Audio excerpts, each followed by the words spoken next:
Okay, तो given information है when 5 volt potential difference is applied across a wire of length 0.1 metre. The drift speed of electron is 2.5 into 10 to the power minus 4. Electron density is 8 into 10 to the power 28 per meter cube. Calculate the resistivity of the material.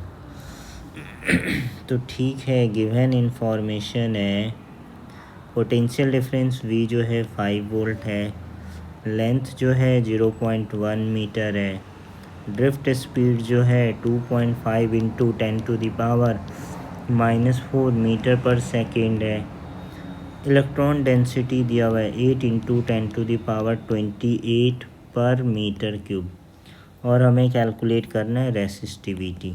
तो ठीक है, हम लोगों ने एक formula पढ़ा है J बराबर NeVd.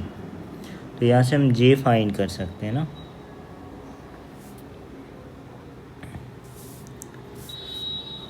और J को हम क्या लिख सकते हैं, I/A. तो ठीक है, लिख देते हैं, J को लिख देते हैं I/A. I/A बराबर NeVd. तो यहाँ से I का वैल्यू हम लिख सकते हैं, ये क्या हो जाएगा NeVd इंटू A. और हम लोगों ने पढ़ा है Ohm's law, V equal to क्या IR. ओके, और V equal to I, R को हम क्या लिख सकते हैं, रेसिस्टिविटी लेंथ बाय एरिया. तो यही रेसिस्टिविटी का वैल्यू तो हमें फाइंड करना है. तो यहाँ से हम रेसिस्टिविटी इक्वल टू क्या लिख सकते हैं, potential difference V into area divided by current into length. तो जिसका वैल्यू हमें पता है वो पुट कर देते हैं. V का वैल्यू हमें पता है, V का वैल्यू है 5 वोल्ट. तो ठीक है, 5 वोल्ट. एरिया मालूम नहीं तो एरिया को A ही रहने देते हैं. I ये हम लोगों ने फाइंड किया, I का वैल्यू ये फाइंड किया है NeVd बाई A. तो ये लिख देते हैं NeVd इंटू A. और लेंथ तो दिया हुआ है 0.1.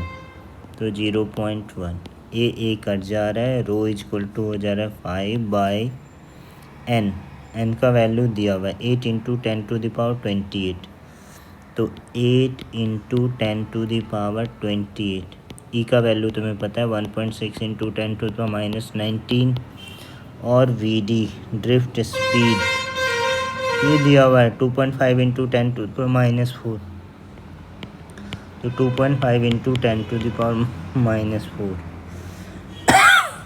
अगर हम ये वैल्यू रख लें और इसको सिंप्लीफाई करें तो आफ्टर सिंप्लीफिकेशन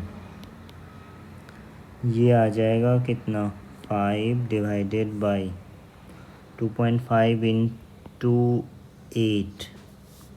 ये हो जाएगा कितना 20, और इंटू 1.6 तो 20. तो ये हो जा रहा है कितना 32. तो 32, और ये कितना हो जा रहा है -4 और 19. तो ये हो जा रहा है 13, और ये कितना हो जा रहा है 13, और ये 28.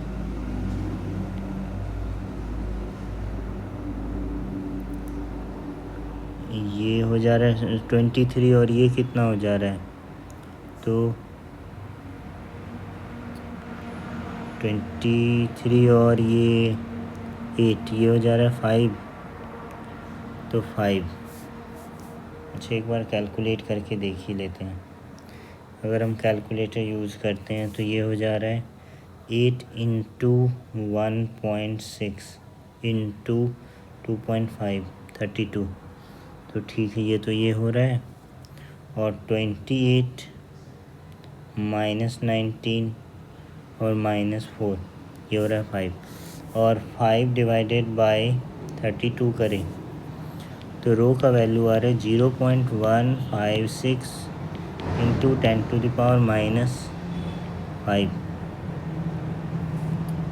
तो ये हमारा आंसर आ रहा है